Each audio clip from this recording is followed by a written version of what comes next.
My dear students, welcome to my channel Alpha Knowledge Box. इस video में आज हम क्लास 5th मैथ्स के एक पीरियोडिक टेस्ट सेकेंड के क्वेश्चन पेपर को डिस्कस करने वाले हैं और ये क्वेश्चन पेपर केंद्रीय विद्यालय के स्टूडेंट्स के लिए है।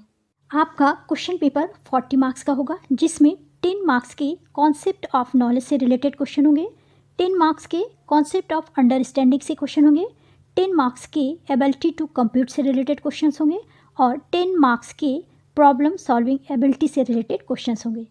चलिए वीडियो को स्टार्ट करते हैं। सबसे पहले है नॉलेज सेक्शन। यहाँ पर very short answer type question में क्वेश्चन है tick the correct option. Tick the correct option का फर्स्ट क्वेश्चन है एन ओपन क्यूब हैज़, यहाँ पर फेसेस की बात की जा रही है। एक ओपन क्यूब में कितने फेस होते हैं? 5 फेसेस, 6 फेसेस या फिर 7 फेसेस। एक क्यूब में 6 फेसेस होते हैं, अगर वो ओपन है तो उसमें 5 फेसेस होंगे। सेकेंड क्वेश्चन है अ क्यूबाइड हैज़ डैश, यानी एक क्यूबाइड में कितने कॉर्नर्स होते हैं? 8 कॉर्नर्स, 13 कॉर्नर्स या फिर 5 कॉर्नर्स। इसका करेक्ट आंसर है 8 कॉर्नर्स। तीसरा क्वेश्चन है if 100 is divided into 100 equal parts then each part is called. अगर 100 को 100 इक्वल पार्ट्स में डिवाइड किया जाए तो उसकी एक पार्ट को क्या बोलेंगे? 100, 100, 100th और 1000th। यहाँ पर करेक्ट आंसर हो जाएगा 100th। Question number 4 side of a square. अगर कोई स्क्वायर है तो उसका साइड क्या होगा? Area into side, parameter divided by 4 और पैरामीटर प्लस 4। तो इसका करेक्ट आंसर होगा पैरामीटर डिवाइडेड बाय 4, क्योंकि स्क्वायर में 4 साइड्स होती हैं और सभी की साइज सेम होती है और उन्हें प्लस करने पर पैरामीटर आता है। इसलिए अगर टोटल पैरामीटर्स को 4 से डिवाइड कर दें तो 1 साइड की लेंथ पता चल जाएगी। क्वेश्चन नंबर 5 4/10 यानी 4/10 का कौन सा पार्ट है? ए 0.4, बी 40.0, सी 0.0004। 4/10 को 4/10 भी लिख सकते हैं। जब 4 को 10 से डिवाइड करेंगे तो आंसर आ जाएगा 0.4। Question number 6 unit of the area. Area की यूनिट है स्क्वायर सेंटीमीटर, क्यूब सेंटीमीटर या फिर किलोमीटर। करेक्ट आंसर है square centimetre. Short answer type question में क्वेश्चन है draw a deep drawing for the following floor map. ये एक floor map है। इस तरह की आपको डीप ड्राइंग बनानी है। इस तरह से कोई भी क्वेश्चन आपसे पूछा जा सकता है। यहाँ पर आपको ये ध्यान रखना है कि विंडोज़ और डोर किस लोकेशन पर बने हुए हैं। डीप ड्राइंग बनाने के लिए सबसे पहले इस वाले एरिया को ड्रॉ करिए। ये ऊपर का यानी छत वाला एरिया होता है। इस तरह से सबसे पहले इसे ड्रॉ करिए। इसके बाद इधर की वॉल आपको दिखाई देगी, इधर की वॉल दिखाई देगी, इधर की वॉल दिखाई देगी। ये वॉल और ये विंडो और वॉल आपको दिखाई नहीं देंगी, इसलिए इसे ड्रॉ नहीं करना है। इधर की वॉल इस तरह से ड्रॉ करिए और ड्रॉ करने के बाद इस विंडो को इस तरह से ड्रॉ करिए। इधर की वॉल इस तरह से ड्रॉ करिए। ड्रॉ करने के बाद यहाँ पर एक विंडो और एक डोर है, दोनों को ड्रॉ करना है। इस विंडो को यहाँ पर ड्रॉ करिए, ये सेंटर में है और कॉर्नर पर डोर है, इसलिए कॉर्नर पर इस तरह से एक डोर ड्रॉ करिए। अब इस वाली विंडो को और इसकी वॉल को ड्रॉ करना है, तो पहले इस तरह से इसकी वॉल को ड्रॉ करिए और फिर इस तरह से सेंटर में एक विंडो ड्रॉ कर दीजिए। Question number 2 find the volume cube centimetre of the following shapes bye counting the total number of 1 centimetre cube. यहाँ पर कुछ स्ट्रक्चर दिए हुए हैं, इनमें आपको वॉल्यूम या क्यूब सेंटीमीटर निकालना है और ये सभी क्यूब 1 सेंटीमीटर्स के हैं। वॉल्यूम या क्यूब सेंटीमीटर को निकालने के लिए आप ये देखिए कि कॉलम्स और रोज में कुल टोटल कितने क्यूब्स हैं। क्यूब्स को काउंट करने के बाद उन्हें आपस में मल्टीप्लाई कर दीजिए।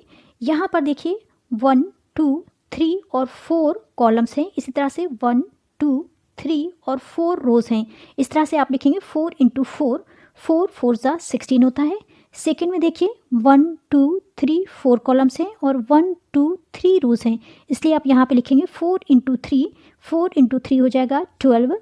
अगले में देखिए 1 2 3 4 और रोज में है 1 2, ये हो जाएगा 4 × 2 इक्वल टू हो जाएगा 8 और लास्ट में 1 2 3 4 क्यूब्स हैं, इसलिए सिर्फ 4 हो जाएगा यहाँ पे। टोटल जब आप करेंगे तो ये हो जाएगा 40, इसलिए यहाँ पर आंसर हो जाएगा 40 क्यूब सेंटीमीटर। इसी तरह से इस स्ट्रक्चर में आप ये देखिए कि कितने रोज और कितने कॉलम्स हैं, जिससे आप आसानी से क्यूब्स को काउंट कर सकते हैं। ये फर्स्ट कॉलम है, ये सेकेंड कॉलम है, ये तीसरा कॉलम है और सभी में 3 रोज़ हैं, यानी यहाँ पर टोटल 9 क्यूब्स हैं। और इस तरह का स्ट्रक्चर एक ये है, एक ये है, यानी 3 स्ट्रक्चर्स हैं इसी तरह के। इसलिए आप 9 को अगर 3 से मल्टीप्लाई कर देंगे तो आंसर आ जाएगा 27। इस तरह से इस स्ट्रक्चर का वॉल्यूम या क्यूब सेंटीमीटर हो जाएगा 27 क्यूब सेंटीमीटर। नेक्स्ट सेक्शन है अंडरस्टैंडिंग। यहाँ पर very short answer type question में भी tick the correct answer question है। पहला है value of a USA dollar is more than a Indian rupees, second less than an Indian rupees, और third है equal to the Indian rupees, यानी USA dollar Indian rupees से बड़ा है, USA dollar Indian rupees से छोटा है या उसके बराबर है। तो 1 यूएसए डॉलर इक्वल टू होता है 83.42 इंडियन रुपीज़, इसलिए करेक्ट आंसर हो जाएगा more than a Indian rupees. Area of the chair seat will be written as, seat की चेयर को आप लिख सकते हैं स्क्वायर सेंटीमीटर में, स्क्वायर मीटर में या स्क्वायर किलोमीटर में। तो चेयर की सीट हमेशा स्क्वायर के फॉर्म में इस तरह से होती है और ये सेंटीमीटर में ही हो सकती है, मीटर में नहीं हो सकती, ना ही किलोमीटर में, क्योंकि ये लेंथ काफ़ी बड़ी है, इसलिए आंसर हो जाएगा स्क्वायर सेंटीमीटर। अंडरस्टैंडिंग का शॉर्ट आंसर टाइप क्वेश्चन में फर्स्ट क्वेश्चन है match the shape on the left with a box into which it will fold, यानी यहाँ पे जो स्ट्रक्चर दिए हुए हैं इन्हें फोल्ड करने पर इनमें से कौन सा स्ट्रक्चर बनेगा उससे मैच करना है। अगर आप इसे फोल्ड करें तो ये वाला स्ट्रक्चर बनेगा, इसे फोल्ड करें तो ये वाला स्ट्रक्चर बनेगा, इसे फोल्ड करने पर ये वाला स्ट्रक्चर बनेगा और इसे फोल्ड करने पर ये वाला स्ट्रक्चर बनेगा। इसलिए इस शेप को इससे मैच करिए, इस शेप को इससे मैच करिए, इसे इससे मैच करिए और इसे इससे मैच कर दीजिए।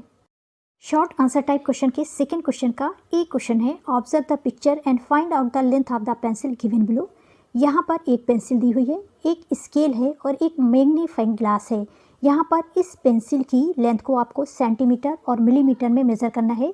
यहाँ पर मैंने पहले से ये मेज़रमेंट लिख रखा है। चलिए देखते हैं इसकी लेंथ 6 मिलीमीटर कैसे है और 0.6 सेंटीमीटर कैसे है। 1 से लेकर के 2 तक 1 सेंटीमीटर है और इसके बीच में 10 लाइन्स हैं।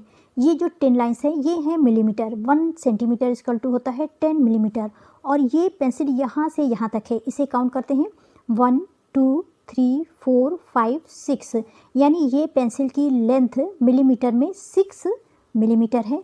इसे अगर सेंटीमीटर में देखें, अगर इसकी लेंथ यहाँ से यहाँ तक होती तो इसे हम 1 सेंटीमीटर लिखते, लेकिन ये 1 सेंटीमीटर से छोटी है यानी 6 मिलीमीटर है, इसलिए यहाँ तक इसकी लेंथ हो जाएगी 0.6 सेंटीमीटर। अगर मिलीमीटर में आपको वैल्यू पता चल गई तो इस तरह से भी आप लेंथ निकाल सकते हैं, क्योंकि 10 मिलीमीटर इक्वल टू होता है 1 सेंटीमीटर, तो 6 मिलीमीटर आया है, इसको 10 से डिवाइड कर दीजिए तो आंसर आ जाएगा आपको 0.6 सेंटीमीटर। क्वेश्चन नंबर सेकंड का बी क्वेश्चन है make a nice design by colouring 0.38 parts of this square. इस स्क्वायर के 38 पार्ट्स को यूज़ करके आपको एक डिज़ाइन बनानी है, या सिंपल आप 38 पार्ट्स को कलर भी कर सकते हैं। चलिए देखते हैं इस स्क्वायर में टोटल कितने पार्ट्स हैं। अगर इस कॉलम के पार्ट्स को काउंट किया जाए तो ये हो जाएगा 1 2 3 4 5 6 7 8 9 10, यानी एक कॉलम में 10 पार्ट्स हैं। इसी तरह से यहाँ पे 10, यहाँ पर 10, यहाँ पर 10, सभी में 10 पार्ट्स हैं। अगर आप इन सभी 10 पार्ट्स को प्लस करें तो टोटल आ जाएगा 10 + 10 = 20, 10 30 + 10 40 + 10 50 + 10 60 + 10 70 + 10 80 + 10 90 और + 10 100, यानी यहाँ पर टोटल 100 पार्ट्स हैं। इसे आप इस तरह से भी लिख सकते हैं, यानी 100 में से 38 पार्ट्स को आपको कलर करना है। इसके लिए आप इस तरह की कोई डिज़ाइन बना सकते हैं। ये है 9 बॉक्स, ये है 9 बॉक्स, ये है 9 बॉक्स और ये है 9 बॉक्स, यानी 36 हो गए, 37 और 38, यानी 100 में 38 कलर्ड हो गए। अगर आप चाहें तो इसके अलावा कोई दूसरी डिज़ाइन भी बना सकते हैं। Long answer type question observe the design given below and answer the following. इस डिज़ाइन को ऑब्जर्व करिए और इससे पूछे गए क्वेश्चन के आंसर दीजिए। यहाँ पर अगर triangle is half of the centimetre square, यानी स्क्वायर का ट्राइंगल हाफ सेंटीमीटर स्क्वायर है। पहला क्वेश्चन है number of triangle in the design given equal to, यहाँ पर आंसर मैंने पहले से लिख रखा है। 6 ट्राइंगल कैसे हैं चलिए देखते हैं। क्वेश्चन में लिखा हुआ है if triangle is half of the centimetre square, इसलिए इसे हाफ करेंगे और 2 ट्राइंगल गिनेंगे, इसलिए 1 2 3 4 5 एंड 6। इसलिए यहाँ पर 6 ट्राइंगल करेक्ट है। सेकंड है area of design given equal to 3 square centimetre. चलिए इसे भी देखते हैं। अगर इन दोनों ट्राइंगल को मिला दिया जाए तो 1 स्क्वायर हो जाएगा, इन दोनों ट्राइंगल को मिला दिया जाए तो 2 स्क्वायर हो जाएगा और ये 3 स्क्वायर, इसलिए एरिया हो जाएगा 3 स्क्वायर सेंटीमीटर। अगला क्वेश्चन है draw your own design of area 6 square centimetre. 6 square centimetre की डिज़ाइन कुछ इस तरह की बनेगी।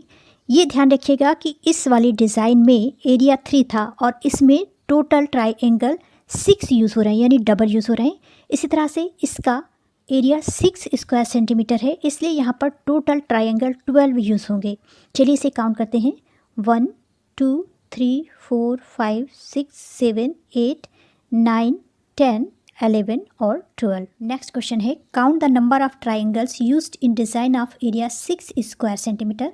अभी 12 काउंट किया था, इसलिए 12 राइट है ट्राइंगल्स। नेक्स्ट क्वेश्चन है एबिलिटी टू कंप्यूट। यहाँ पर very short answer type question है। Change into decimal 9/10। जब 9 को 10 से डिवाइड करेंगे तो आंसर आ जाएगा 0.9। इसी तरह से 5 को 100 से डिवाइड करने पर 0.05 आंसर आ जाएगा। यहाँ पर 9 को जब 10 से डिवाइड करेंगे तो 9 10 से छोटा है, इसलिए डिवाइड नहीं होगा, इसलिए 0 लगा के डेसिमल पॉइंट लगाएंगे। इसके बाद 9 के बाद एक 0 लिखेंगे। अब ये हो जाएगा 10 9 सा 90 और ये दोनों कट जाएंगे, इसलिए आंसर आ जाएगा 0.9। Short answer type question. Solve the following question. Question number 1, the boundary of a square garden is 80 metre in length. How long in one side of the garden, solve it. यानी एक garden है जो कि इस तरह से square format में है, जिसकी टोटल बाउंड्री की जो लेंथ है वो है 80 मीटर। आपको एक साइड की लेंथ निकालनी है। अब यहाँ पर स्क्वायर है, इसलिए सभी साइड की लेंथ बराबर होगी। अगर इसको 4 से डिवाइड कर दें तो आंसर मिल जाएगा। यहाँ पर आप लिखेंगे if length of a square boundary equal to 80 metre, then length of one side equal to 80/4, यानी 80 को 4 से डिवाइड करेंगे तो ये 20 मीटर आ जाएगा। 4 2 सा 8 और ये 0। इस तरह से वन साइड की लेंथ हो जाएगी 20 मीटर। सेकेंड क्वेश्चन है find the parameter of rectangle whose length equal to 10 metre and breadth equal to 8 metre. सबसे पहले आप लिखेंगे length of the rectangle equal to 10 metre, इसके बाद breadth of the rectangle equal to 8 metre. The parameter of the rectangle is given by. किसी भी rectangle का parameter के लिए फार्मूला होता है 2 × L+B। अब इन वैल्यूज़ को आप फार्मूला में पुट करेंगे, ये हो जाएगा 2 × 10 मीटर प्लस 8 मीटर। इसके आगे आप लिखेंगे इक्वल टू 2, जब इन दोनों को प्लस करेंगे तो 18 हो जाएगा और आंसर हो जाएगा 18 2 ज़ा या 2 18 ज़ा 36 मीटर। इस तरह से therefore the parameter of the given rectangle is 36 metre हो जाएगा। लॉन्ग आंसर टाइप क्वेश्चन है observe the picture given below and solve the following question. If a stamp has an area of 4 square centimetre, let length of each side of small square equal to 1 centimetre. यहाँ पर एक stamp दिया हुआ है जिसका area है 4 square centimetre और इसके सभी साइड की साइज़ है 1 सेंटीमीटर, यानी यहाँ पर 1 centimetre 1 centimetre 1 1 1 centimetre 1 centimetre 1 centimetre and 1 centimetre. Question number 1 है area of big rectangle equal to, यहाँ पर मैंने लिखा है 24 स्क्वायर सेंटीमीटर। इस वाले रेक्टेंगल का आपको एरिया बताना है, तो जब इसका एरिया निकालेंगे तो यहाँ पे देखिए 1 2 3 4 और इस साइड अगर देखें तो 1 2 3 4 5 6, तो 4 को जब 6 से मल्टीप्लाई करेंगे तो आंसर आ जाएगा 24 स्क्वायर सेंटीमीटर। सेकेंड क्वेश्चन है how many stamps will cover this big rectangle stamp, draw all stamp. यहाँ पे मैंने 6 लिखा है। 6 क्यों लिखा है, चलिए इसे देखते हैं। इस स्टैम्प ने 4 रेक्टेंगल को कवर कर रखा है, इसलिए 1 स्टैम्प 4 रेक्टेंगल में आएगा इस तरह से, दूसरा यहाँ पर आएगा, तीसरा यहाँ पर आएगा, फोर्थ यहाँ पर आएगा और फिफ्थ यहाँ पर और 6 यहाँ पर। इस तरह से यहाँ पे टोटल स्टैम्प जो इसमें आएंगे वो हो जाएंगे 6। अब इस एरिया में आपको इस स्टैम्प को ड्रॉ करना है। नेक्स्ट क्वेश्चन है how many stamps can be placed on the shaded part of this rectangle. Count कर लीजिए 1 2 3 4 5 एंड 6, यानी यहाँ पर 6 स्टैम्प्स आएंगे। फोर्थ क्वेश्चन है perimeter of stamp equal to, इस स्टैम्प का पैरामीटर निकालना है। ये स्क्वायर फॉर्मेट में है और जब किसी स्क्वायर का पैरामीटर निकालते हैं तो उसका फार्मूला होता है 4 इंटू साइड। यहाँ पर 4 साइड्स हैं और एक साइड की जो लेंथ है वो है 2 सेंटीमीटर, इसलिए जब 4 इंटू 2 करेंगे यहाँ पर तो आंसर आ जाएगा 8 सेंटीमीटर। लास्ट सेक्शन है प्रॉब्लम सॉल्विंग एबिलिटी। यहाँ पर very short answer type question है। Tick the correct answer. First है, if parameter equal to 40 metre then each side of the square will be, option है 10 kilometre, 10 metre और 40 square centimetre. Correct answer हो जाएगा 10 metre. Second question है, ₹5/100 equal to 500 पैसे, 5 पैसे या फिर 50 पैसे। अगर 5 को 100 से डिवाइड करेंगे तो आंसर आ जाएगा 0.05 यानी 5 पैसे। आंसर हो जाएगा 5 पैसे। प्रॉब्लम सॉल्विंग एबिलिटी का शॉर्ट आंसर टाइप क्वेश्चन है। Solve the following question. First question है, the cost of movie ticket is ₹40.25, find the cost of 5 tickets, solve it. यहाँ पर आप सबसे पहले एक टिकट की कॉस्ट को लिखिए और उसको 5 से मल्टीप्लाई कर दीजिए तो आंसर आ जाएगा। यहाँ पर आप लिखेंगे cost of a movie ticket equal to ₹40.25। इसके बाद therefore cost of 5 such ticket equal to 40.25 into 5, answer आ जाएगा 201.25। सेकेंड क्वेश्चन है, one day Shahrukh travelled 20.250 kilometre on foot, 17.500 kilometre by bus and 12.250 kilometre by cycle. Find the total distance he covered on that day, solve it. अगर आप इन सभी distances को add कर दें तो आंसर आ जाएगा। यहाँ पर आप लिखेंगे total distance equal to travelled on foot plus by bus plus by cycle, ये हो जाएगा 20.250, सेकेंड हो जाएगा 17.500 और तीसरा हो जाएगा 12.250। जब आप इन्हें ऐड करेंगे तो आंसर हो जाएगा 50.00 किलोमीटर। इस तरह से हो जाएगा total distance he covered on that day equal to 50 kilometre. Long answer type question. Solve the following questions based on the table given below. यहाँ पर एक टेबल दी हुई है, उसके अकॉर्डिंग आपको यहाँ पर दिए हुए क्वेश्चंस को सॉल्व करना है। यहाँ पे कंट्रीज़ के नेम, उनकी मनी और इंडियन रुपीज़ में उसकी वैल्यू लिखी हुई है। फर्स्ट क्वेश्चन है, name the country whose currency will cost the most Indian rupees. Table में देखिए सबसे ज़्यादा वैल्यू ये है और ये है हांगकॉन्ग के डॉलर की, यानी $1 इक्वल टू 10 रुपीज़ 67 पैसे होते हैं, इसलिए यहाँ पर आंसर हो जाएगा हांगकॉन्ग। सेकेंड क्वेश्चन है, $2 HK इक्वल टू, अगर हांगकॉन्ग के $2 हैं तो इंडियन रुपीज़ में कितना हो जाएगा, इसका डबल कर दीजिए, ये हो जाएगा 21.32 इंडियन रुपीज़। तीसरा क्वेश्चन है, name the currency of Korea, ये है वॉन, इसलिए यहाँ पर हो जाएगा वॉन। और लास्ट क्वेश्चन है, convert 100 won into Indian rupees. 100 won को इंडियन रुपीज़ में कन्वर्ट करना है और 1 वॉन इक्वल टू होता है 0.63 रुपीज़। इसको अगर 100 से मल्टीप्लाई कर दें तो आंसर आ जाएगा 6.3 इंडियन रुपीज़ और एक्चुअल वैल्यूज़ हो जाएगी 100 वॉन की रुपीज़ में 6.31 Indian rupees. This is the end of video. Thanks for watching. अगर आपको ये वीडियो अच्छी लगी हो तो मेरे चैनल को लाइक, शेयर एंड सब्सक्राइब करें।